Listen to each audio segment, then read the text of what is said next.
your source for everything paranormal. Para-X.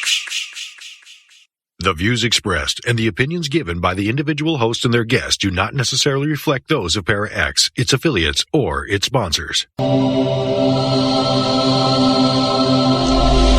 meet and merry part, bright the cheeks and warm the heart. For tread the circle thrice about, to keep unwelcome spirits out. Bide within the law you must, in perfect love and perfect trust. Mind the threefold laws you should, 3 times bad and 3 times good. These 8 words the read fulfill, and ye harm none, do what ye will.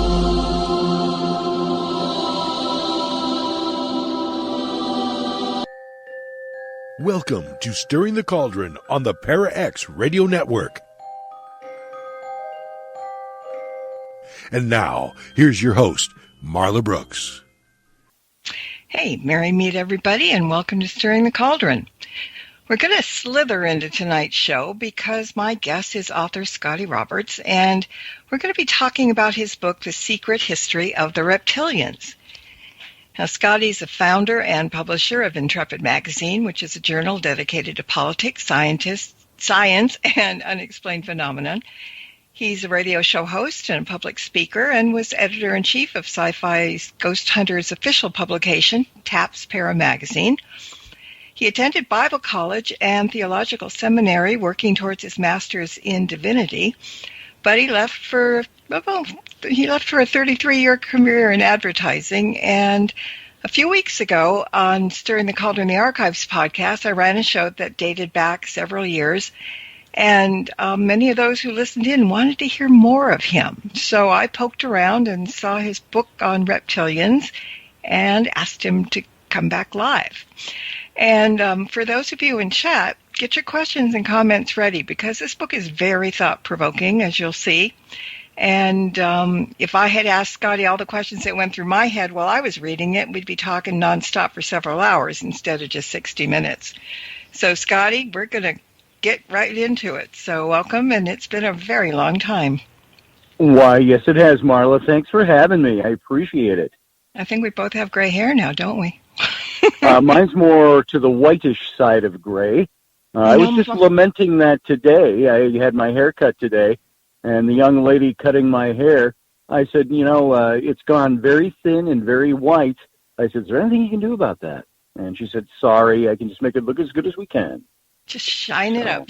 That's all you can do. There it is. Yeah. All right. Well, let's see if reptilians are going to give anybody gray hair tonight. Because when I think when people think of reptilians, I mean, from a religious aspect, it's the Garden of Eden that comes to mind. From pop culture, we think about the reptilian species of aliens that have infiltrated our world and have shapeshifted into the human forms of the British royal family and the entire George Bush clan. But but I'm sure that reptilians have been acknowledged way back before the Garden of Eden. So I'm really kind of curious as to how far back they do go in ancient history. Well, they go back, obviously, as far as recorded history.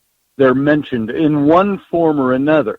Of course, you've got, this isn't the beginning of recorded history, but when you've got the biblical texts, the Old Testament texts, they make reference to the reptilians, not in the same way we might think, but they correlate to almost every other ancient culture that exists.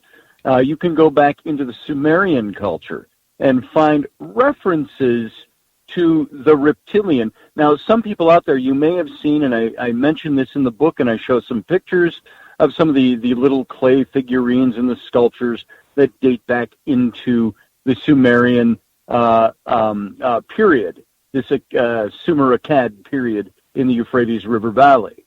And you can look at those figurines and go, aha, maybe this means there was some kind of worship of reptilians, or there was some kind of reptilian overlord, or so on. The problem we have with that is not that those statuettes don't exist and that theories don't abound.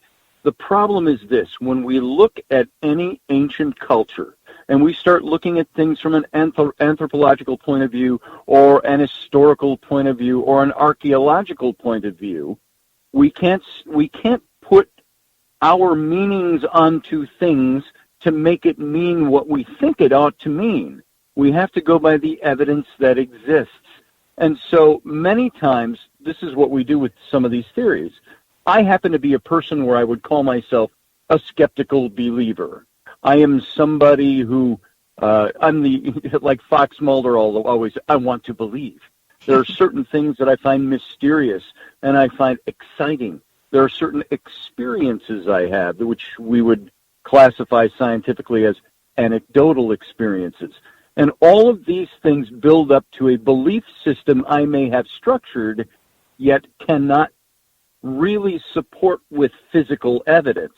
We can say it kind of looks like that.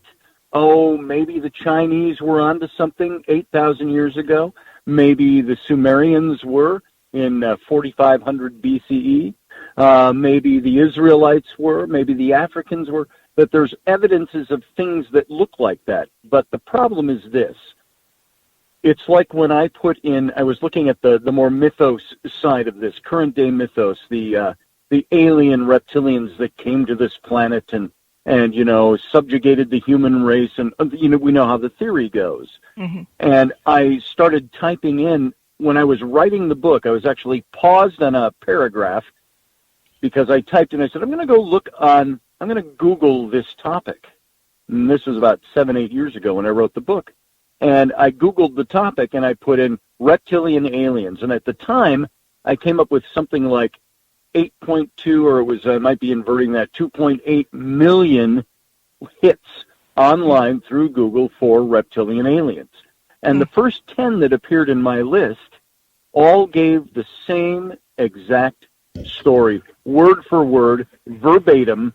They were all copied from one other source or from each other. The problem was all of these sites were not related to each other. None of them were. And none of them gave source materials. And so this is what I mean by having a theory and going out there and saying, is there evidence to back up that theory? If you even look for evidence in a cursory, superficial internet search, you're going to find the topic 8.2 million times with nobody or very few people, if you dig hard enough, giving you any kind of source material. So what do you have as a source for this, other than history itself or archaeology or anthropology, and start digging into the stories that existed? And so, in a sense, that's a little bit of what I had to do. And, you can't take it very deep because there's not a lot of information about it. When Zecharia Sitchin wrote about the reptilians, the reptilian factor, the alien factor, and he talked about how the gods came down, the Anunnaki, the Anu, came down from the sky in fiery rockets. This was a theory he put forward, but there's nothing to back that up. Linguistically, and this is all on the same point of being able to prove your point, linguistically, he took the word it was in Sumerian, Mesopotamian, a word that was mu, M-U, if you spell it in English. And that meant the curved firmament, the sky above us, curved firmament. And he used that word mu and interpreted it as the curved nose cone of a fiery rocket that came down to Earth. And so I said, there's no way you can draw that linguistically, anthropologically, historically, out of the word mu. And so this is something that you start to look at some of these evidences like this, and you say, intriguing theory you're onto, Zecharia. You might be onto something. The problem is, it's an unprovable theory with the evidence you're using. As a matter of fact, there exists an ancient lexicon that dates back 3,500 to 4,000 years, which has the word mu on it in several different languages from around the region. And none of them define that word the same way. And now Zecharia Sitchin either missed that lexicon and didn't see it, the ancient lexicon, or he chose to use his own interpretation. So what happens to your story or your event or your thing you're writing about or theorizing on when you're squeezing a very big round peg into a very small square hole? So these are the types of things I look for when I when I try to draw conclusions. Yeah, well, I was looking Sometimes, around too. Yeah, go ahead. Sometimes? I was just going to say, sometimes it just goes against what I want it to be. I'm like, damn it, I can't find anything to back that up. This would be like, I'll use one example, like biblical scholars who want to try to squeeze real history into biblical events. Well, you can't do that. You have to make sure the biblical event aligns with what we know about history. And so we either have to leave the thing inconclusive, or you're wrong, or you're right because you can back it up with the data. See, I was looking up stuff too, and as far as historical references and things, so, we all know that in hieroglyphics, there are snakes. The Egyptian myth has several snake gods, and then there's Manasa, the goddess of snakes in the Hindu religion. And, right. And serpents in many cultures are worshipped. Moses made the serpent out of bronze, put it on a pole, and then people who were bitten by serpents were to touch the pole and get healed. But on the flip side, then you've got the evil and sinister side of serpents, like the bad guy in the Garden of Eden, or St. Patrick driving them out of Ireland, or terrible sea serpents that sunk ships, and the list goes on, So, what's interesting about that, if I can, sorry, I didn't mean to interrupt you. Sure. No. I was jumping in on a breath, not a pause. Good, do that. Moses lifting up the serpent in the wilderness. He creates a bronze serpent. What did he call that? In the Hebrew, it's the Nawcash. And that was the name of the brazen serpent. You're talking about the good and the evil. Yet in the book of Genesis, the serpent character, who we always were told in Sunday school or synagogue, this was Satan. Well, more Sunday school, the Jews did not have a Satan in that respect connected to this character. Okay. But his name in the Hebrew, when you see serpent, is Nawcash.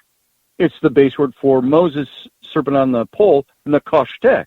It's the same word, only in a different form.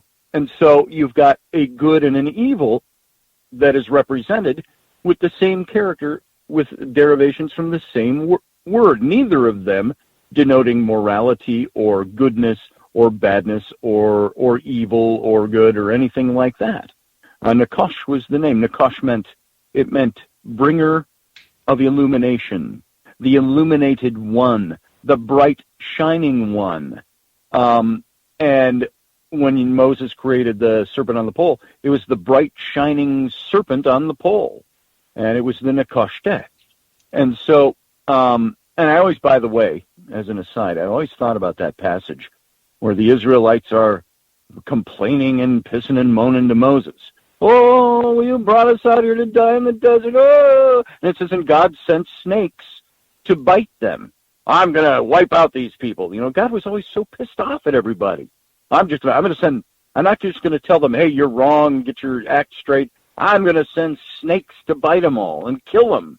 And the only way, and then Moses went and prayed for them, and God said, well, okay. Make a bronze serpent. Anybody who looks to the serpent will be healed. And so Moses does this.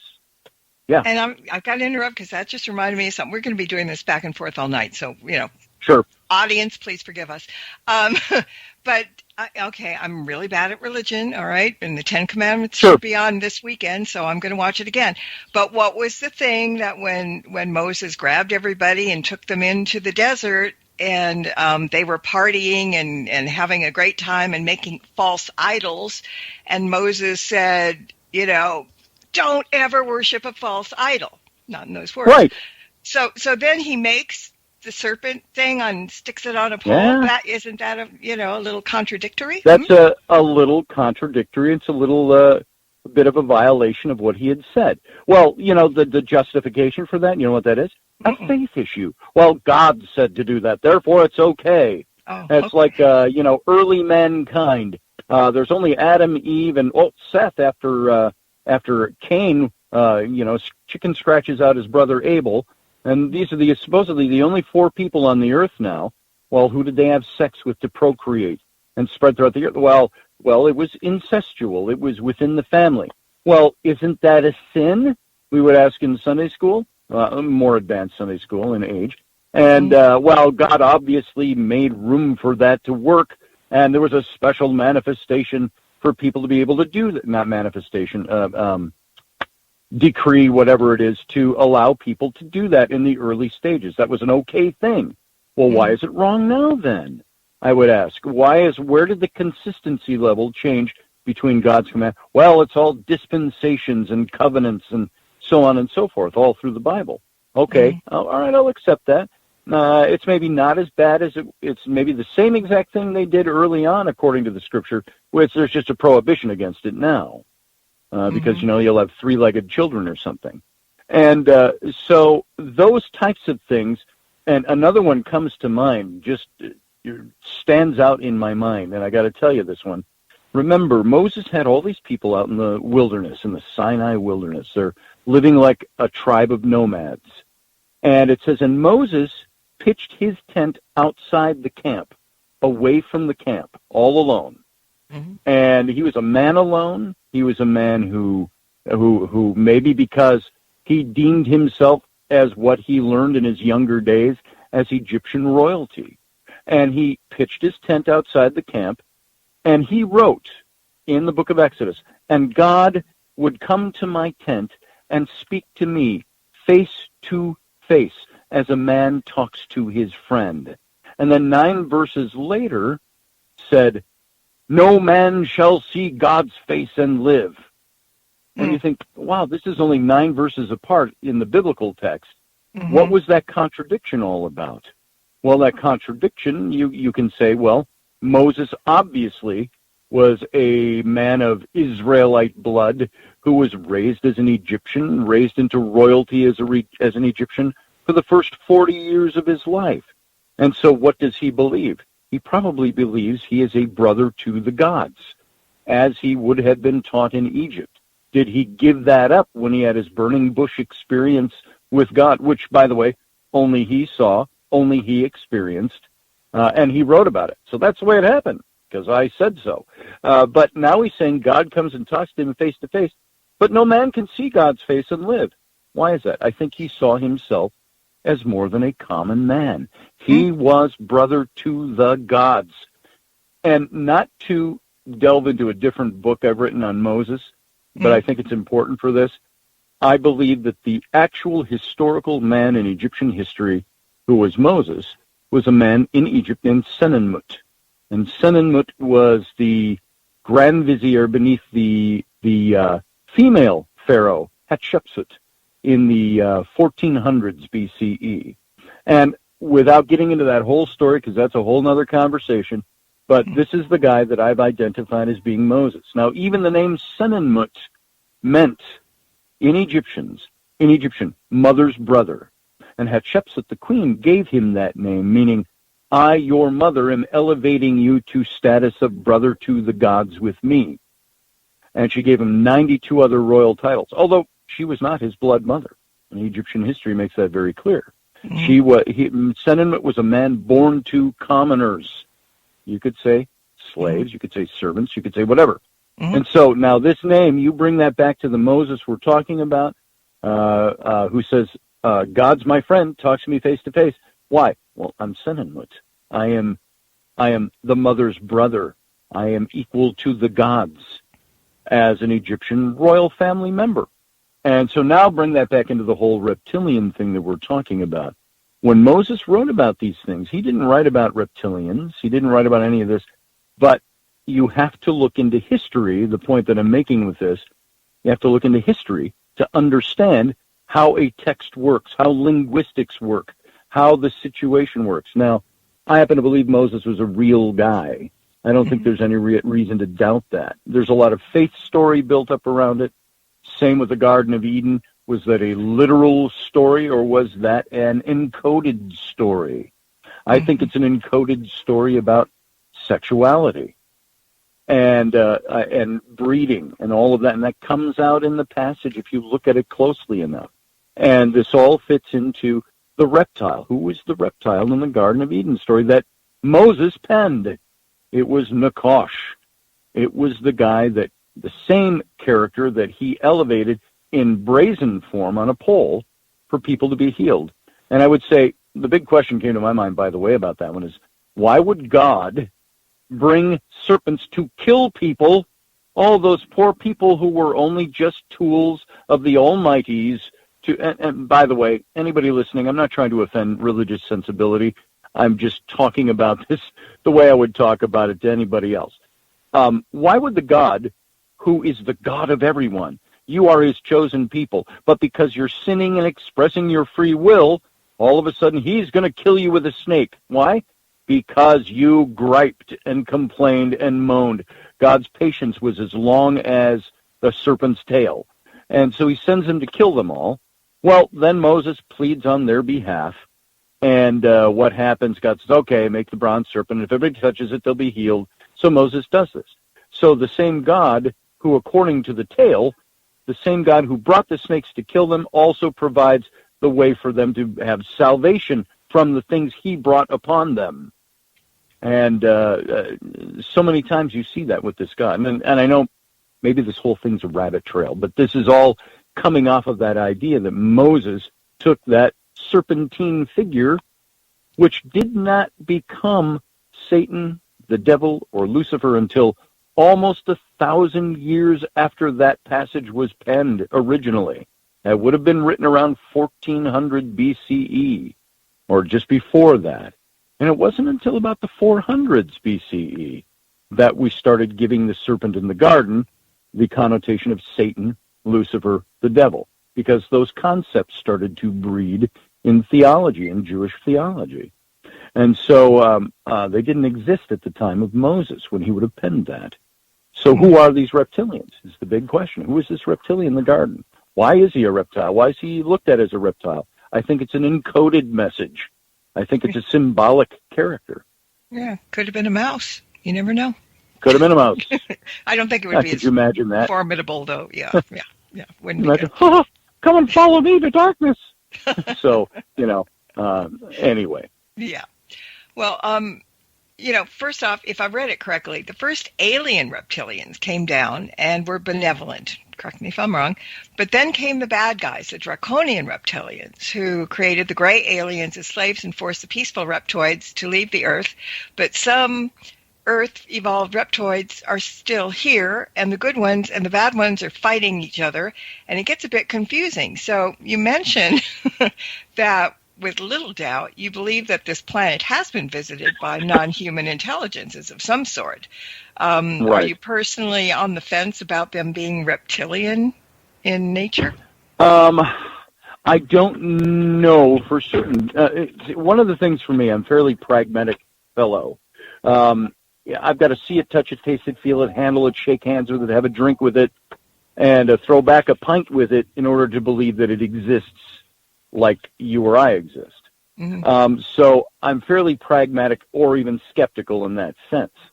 However, when I look at this and I look at these stories that have been put together, cobbled together in some cases, you start to wonder if these things really ever happened or if they're symbolic. Are there draconian reptilians that came down from outer space, and maybe this is the one word plays on the other, but obviously from the constellation of Draco is where their planet resides. And they came down here, they found resources, they mined resources, they enslaved subprimordial humans, they bred them up in order to have working slaves. And as if you start looking at some of the Mesopotamian cuneiform texts, they read like Bible stories, they read like Bible stories on crack, some of them. You start looking at these stories, and you've got these beings, it sounds like, who have said, now this is a biblical text, Judeo-Christian. This is Mesopotamian text. Mesopotamian text in the cuneiform says that they came down and they bred primordial man, a direct quote, a direct equivalent to the word primordial in ancient cuneiform. They bred primordial man to do their work for them, to mine their minerals and resources, to dig their canals, and to tend their crops, and that this is why they created them. Elil, or Enlil, was his other name. The Mesopotamian, the god who was the chief god of the Anunnaki, said, let us do this with humankind, or with man, and breed him up. And who was it? It was Enki. Enki, also known as Ea, who mated with, her name slips my mind, the other goddess. And they created primordial man to do all this work for them. And so this is the basic story you find with the reptilian mythos, is that they came here to this planet. They took on forms of leaders here because they were mining our resources. And they needed someone to mine their resources, dig their canals, mine their crops, and so on. And now if you take this story, by the way, and extrapolate it over to the Garden of Eden story in the book of Genesis, what do you got? You got God created man, made a mate for him, put them in the garden to do what? To till the ground and keep it for him. Now they took out the mining part, they took out the digging trenches and canals part, but this is what man was even meant to do in the biblical story, to till the garden and keep it for God. And so now that's a more watered-down version of the Anunnaki story in Mesopotamia, which relates very closely, and this is why the Anunnaki are always brought in as comparatives to the Reptilians that came down, because they came down, they subjugated humans, they bred humans up to do their work for them. But then there were earthbound reptilians that went to battle with them and warred with them over the domination of the earth. And that supposedly went on until today.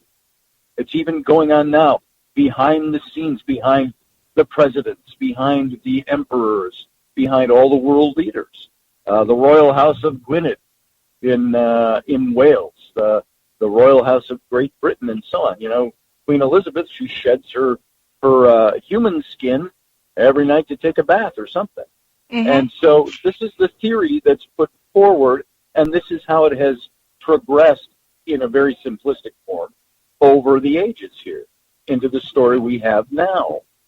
And another interesting thing is that if you look in the ancient cuneiform tablets, you find the tale from Sumeria, you find the tale of Atrahasis.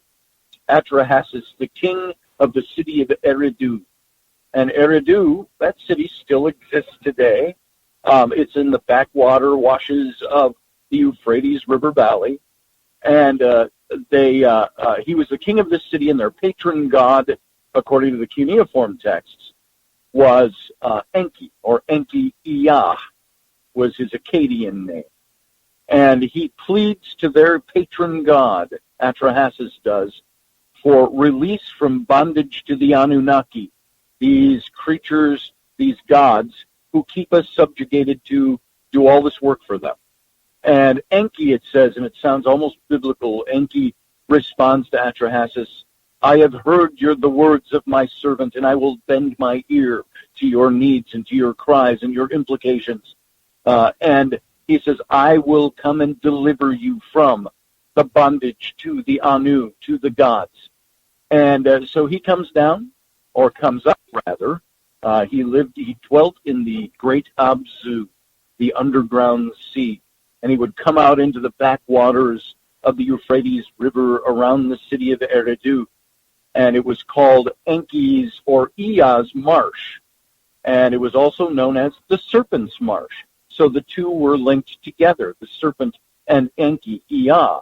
You even see in the old carvings of him, he's holding a serpent in one hand and water in the other hand. And so Enki, who's also known as Ea, comes down, fights the battle against the Anunnaki gods for Atrahasis and the humans. And for this, he wins their freedom, but Enlil, he condemns Enki and all his followers to the subterranean caverns of the earth to dwell forever. And now this Serpent's Marsh, it was known as the Serpent's Den, also Enki, Ea's Den. Ea's Den, you start going forward about 1,000 to 1,500 years in history, and you see all these names repeated in biblical stories. Eah's den becomes Eden, or Eden, the Garden of Eden. Mm-hmm. You have El-Lil becomes El Shaddai, El Elyon. All the names for Elohim, all these names for God in the Bible. And then you've got Enki, Ea. Ea becomes the base word for the Canaanite word Yahweh, which is Yahweh is Jehovah. Right. And so you've got these two gods now are set up. You've got Elohim, you've got Jehovah, which is the Latinized version of that, of Yahweh. And so you've got all these tales that come out. And you see, I'm not saying much about reptilians.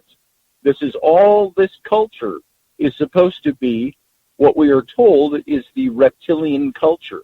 The Anunnaki were the reptilians. The Anunnaki worshipped the reptilians, had the people worship them. And this is where you might see some of the little castings and the sculptures and the clay figurines that represent the reptilian. This is a representation of the Anunnaki at the time. And so it's very interesting when we start looking at all these things and cobbling together all the bits and pieces of this ancient religion that appear again in the New Testament. What happens in the New Testament?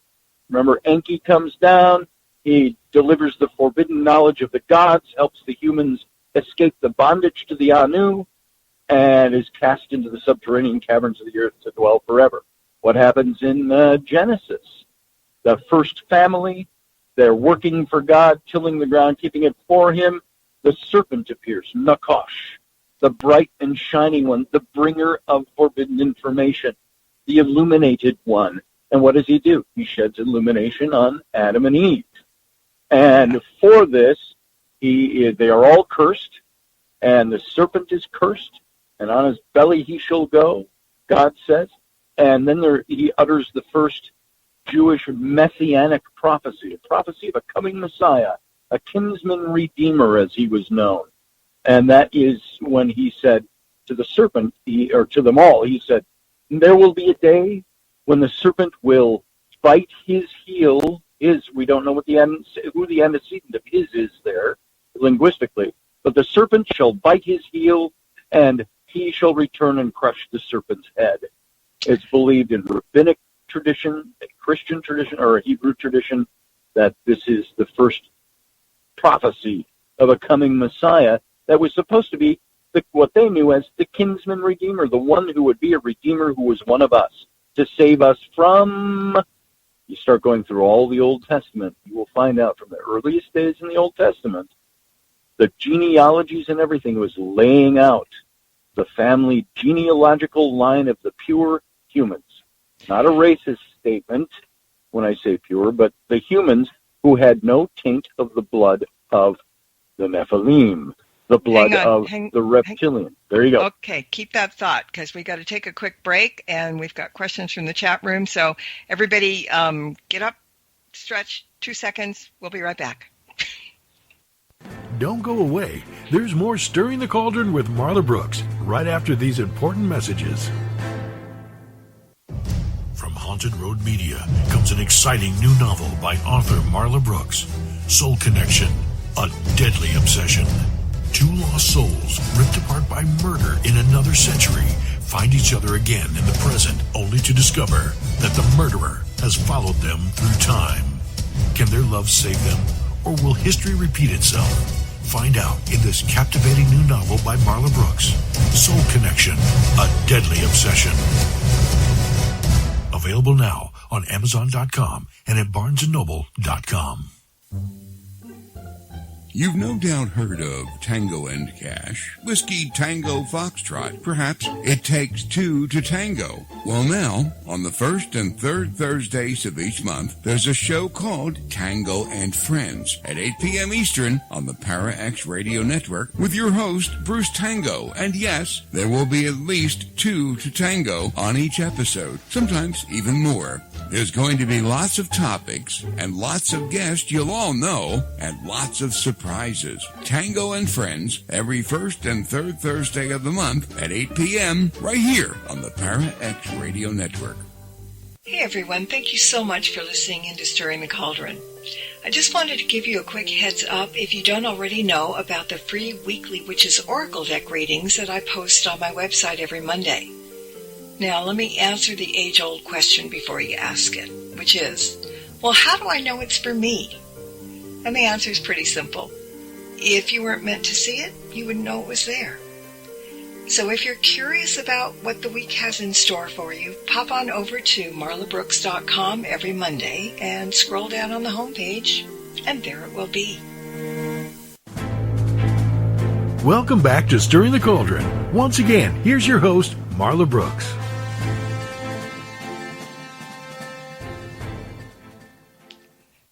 Yes, we are back, and my guest tonight is author Scotty Roberts, and we're talking about his book, The Secret History of the Reptilians. Scotty, I've got a couple of chat room questions that we've got to get in. We really need like 3 hours for this show, so we're going to have to... Oh, yeah. Yeah, okay, anyway. Tabby wants to know, she said, if those aliens that are considered reptilian, is it possible that those that have remained on Earth are living underground and only coming out when the climate allows it? You know, that's possible, but here again, I'm going to give my pet answer, which is not a satisfactory answer for anybody, not even for me. I just have to say it this way. I say, but we don't know for sure. There's nothing that we know about this. You can know something, quote unquote. Let's say if you're a psychic medium or a clairvoyant or something, there is a certain way of knowing things. And I don't cast doubt on that. I just say it's not going to stand up to scientific scrutiny. Same thing with if we talk about reptilians that come out from the underground, the subterranean. That is a great theory, and it might be true, but we don't know because there's who's been there and been back, who has recorded that. Perhaps a remote viewer, perhaps a psychic, perhaps somebody like that. But where do you get your substantive information from to be able to draw a substantive conclusion? That's the problem. Even from a guy who's a firm believer in this stuff, I have to throw doubt at it because I can't qualify it. I can't quantify it. So I hope that answer helps. We don't know. All right. Ceiling Cat has an interesting question. How does the alien reptiles fit into Eastern philosophy and religion then? Oh, the alien reptiles. Well, I don't know precisely how they fit into philosophy, but I do know they appear in almost every ancient culture. Take a very obvious one, China. What did you have in China? You had the Chinese dragon, which is a symbol of happiness, of fertility, of purity, and things like that. It was actually a good serpent to have around. But this was part of the Chinese culture, their religious, if you will, their spiritual culture. You have in India, when you had Krishna, who was seen sitting atop a coiled serpent beneath the banyan tree, delivering the forbidden knowledge of the gods. The serpent has become part. It's almost like he's a prop in the story, but he's sitting atop the coiled serpent, and he's delivering this information. And for this, what happens? He ends up being executed for delivering the knowledge. You've got the story of the serpent in the garden. You've got the story of, even in the Irish tales, the Tuatha De Danann. They were the ones that were supposed to be the great kings who came from heaven. The tall, bright, blonde-haired, bright-skinned creatures who were the kings from heavens. And they were subjugated and driven into what came to be known as the Hollow Hills, and in those battles. And that's related to the same reptilian stories. So all of his question is, how does it relate to these religions or these spiritualities or these cultures? Well, it kind of does, and it kind of doesn't. All the serpent is, and I could name off more and more and more and more cultures that have all of these in their spiritual stories.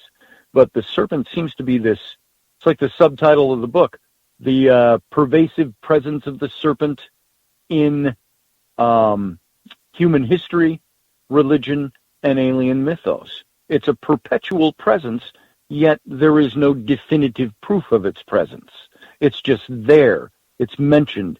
It has different qualities about it in these different cultures. Everybody adapted something about the serpent, it seems, into their culture, and they made it work for them. So, is that a question of a real thing that is at the headwaters of that, or is this something I learned in Star Trek as a kid and didn't realize I was learning this?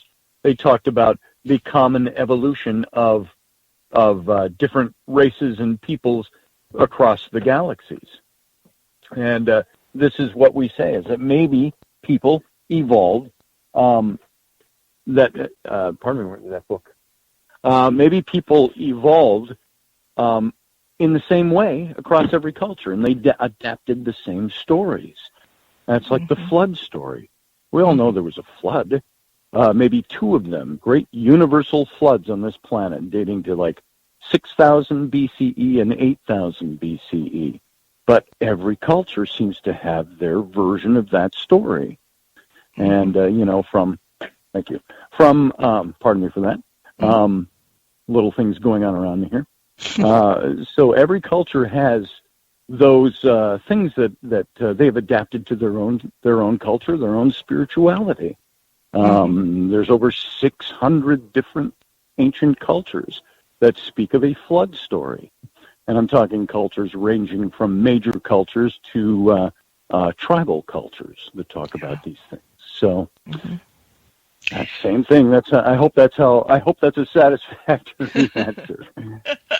The book is so thought-provoking that in my mind it was all over the place. I'm going to want to talk about serpent and alien subculture in a minute. But the thing, I started to laugh because there was so much to ponder. Strange thoughts popped into my head, like, did God create all the creatures on Earth, like reptiles and snakes and lizards?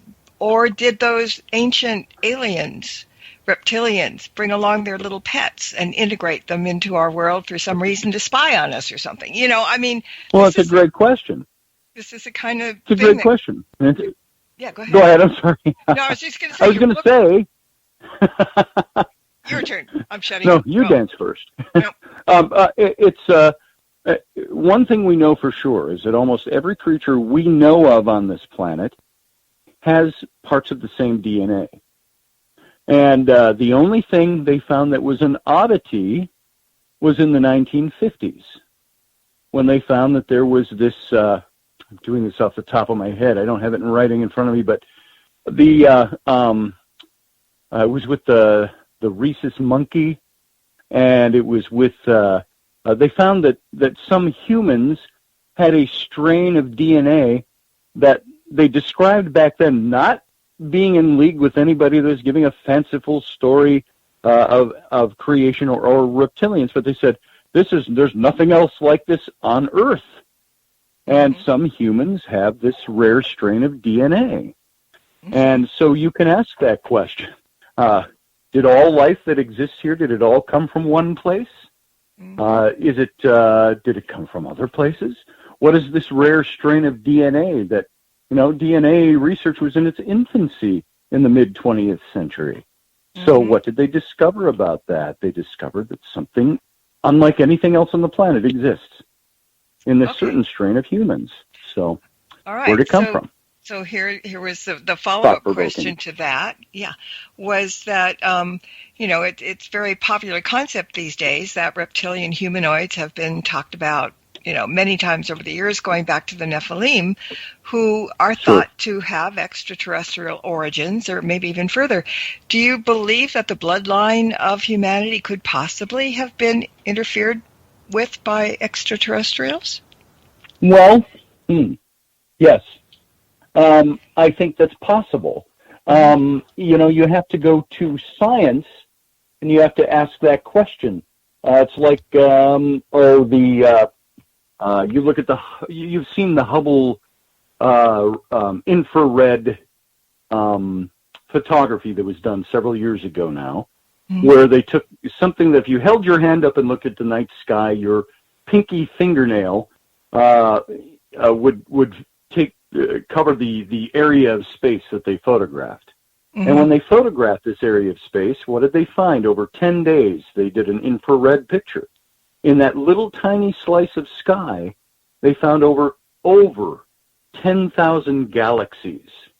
And so they did the quantum math and said if you spread this over the whole night sky, you've got millions upon millions of galaxies that contain millions upon millions of solar systems. And so they were using this to say that the likelihood of there being life out there from somewhere else is probably very high.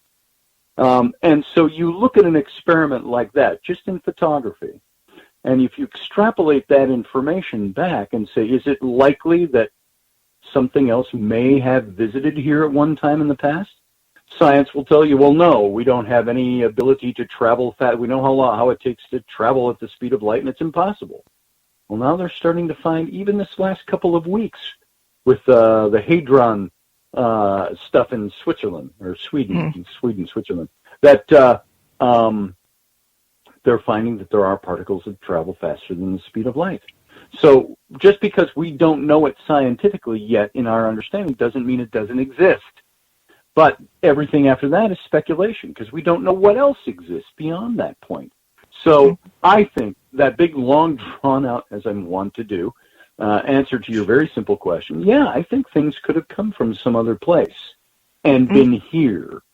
Like Richard Feinstein, the quantum physicist in the 1960s and so on. He was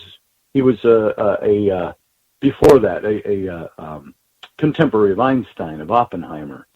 He used to give a lot of lectures, and he'd say, he says in his accent, he goes, the earth, to think that some manifestation of God came to the earth. He says, I find that too provincial, too colloquial, to fit into my understanding of the vastness of the universe. But at the same time, he says, for me to doubt something like that is the way I operate. He says, I would rather die not knowing the answers to certain questions than to die having believed a lie my whole life. And he was talking about religion. He was talking about it. And so what we have to do by expanding our minds and expanding our understandings of things, this is what helps us understand what we're supposed to understand, how we should be thinking, to understand things beyond the scope of our thinking. So all of that, I'm laying down philosophy to give the simple answer of, well, first of all, I don't know for sure. Second of all, I think it's possible. I don't know why it wouldn't be possible with the vastness of the universe. To quote Carl Sagan's book, and Jodie Foster in the movie version of Contact, she and her dad were talking, and she said, wow, that's an awful lot of space out there. And if there's it would be an awful lot of waste of space if there's nobody else out there. And so I think they're there. Have they visited here? We've got lots of stories. What's the word? It's not coming to my head. There's a definition of a word that means we have placed religious or spiritual or some kind of mythological story on top of something to be able to explain it to the common mind. It would be like taking the Garden of Eden story. Say, this is how man began. And I can't think of what the word is now, but you know what I mean. We create stories. I create stories for my children. I tell my children stories at bedtime. I read books to them. I tell them stories. I sing them songs. And all of these things are usually comprised of stories that we create from, we may not think about it this way, but they all come from that mythological past where we're trying to explain something in a certain way. We're trying to explain love. We're trying to explain the heroic. We're trying to explain aliens, which my kids are deathly afraid of, but they've never seen one yet. Right. Why can't you go upstairs and use the upstairs bathroom? Oh, there's aliens. God, I'll walk with you up there. So, simple answer is yes. I believe there's something else that was here. And I believe our cultural and mythological tales demonstrate that. And, one of the things, and as we're talking and you're saying you don't know and we're doing theory and stuff, you do have your personal opinions on the subject in general, but while you come up with concepts, you put information out in the book, both religious and secular, and manage to try you don't try to influence the reader in any way, and you allow them to make up their own minds. And as with me, all these questions and these weird things kept popping into my head, and to me, that makes a really good book. If it makes me think, it's a very good book. So you did it in a really good way. Thanks. I like to be able to present information that has a lot of questions around it in a way that says, look, you can make up your mind. You just have to know what tools to use to get to your conclusions. And I have my pet theories. I have my belief system. I have my beliefs that certain things are certain ways. Can I prove most of those? Hell no, because it lies in a different realm of explanation. Everything, it seems religiously, you've got to believe something by faith in order to give it solidity.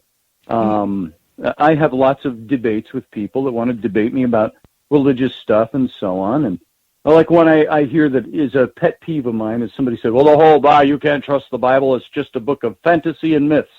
And I said, well, wrong. I said, there's a hell of a lot of stuff in the Bible that's been verified by science, by archaeology, by history. I said, now the faith element in the Bible, you might be right. It's one religion's book of faith, a collection of books of faith. And I said, they believe those things by faith. The converse is when I have a discussion with somebody from within the faith. And I said, well, how do you know that that's... I was sitting across the table from a paleontologist. We were doing some filming, and he was a Christian man who was a paleontologist, and he said, well, the Earth's only 6,000 to 7,000 years old, and he was giving all his reasons for it. And I said, that's an interesting theory, Joe. I said, well, how do you arrive at that theory? Well, the Bible says that, and he kept giving me answers like that. And I said, look, I'm not against the Bible. I've studied it for years.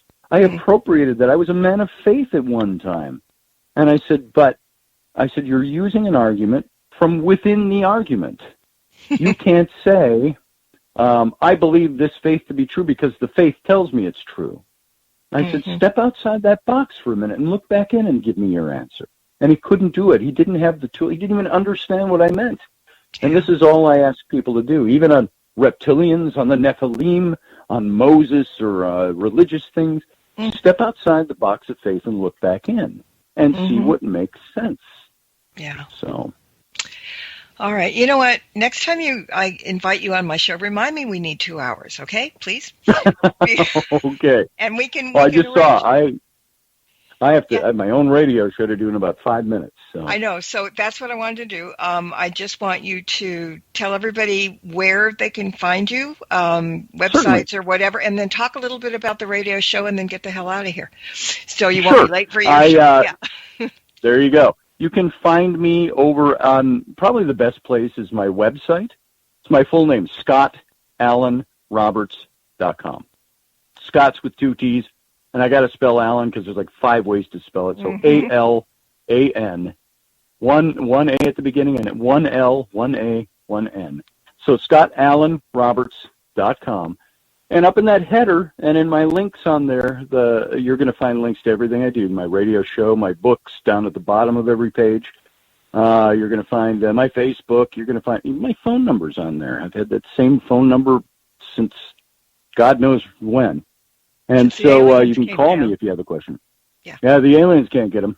Yeah. I had some guy call me one time on my phone, and he said, he didn't identify himself. He says, Scotty. A voice like that. And I was having a dinner party in my house. Yes? He goes, the forces of darkness and the forces of light are fighting over you in heaven tonight, and the wings of the black raven are fluttering. And it was poetic, and I'm like, God? No, I said, who is this? And he says, who I am doesn't matter. Uh-oh. And that's all. And then he hung up. And I'm like, I would have changed my phone number right then. Yeah. I still have the same phone number.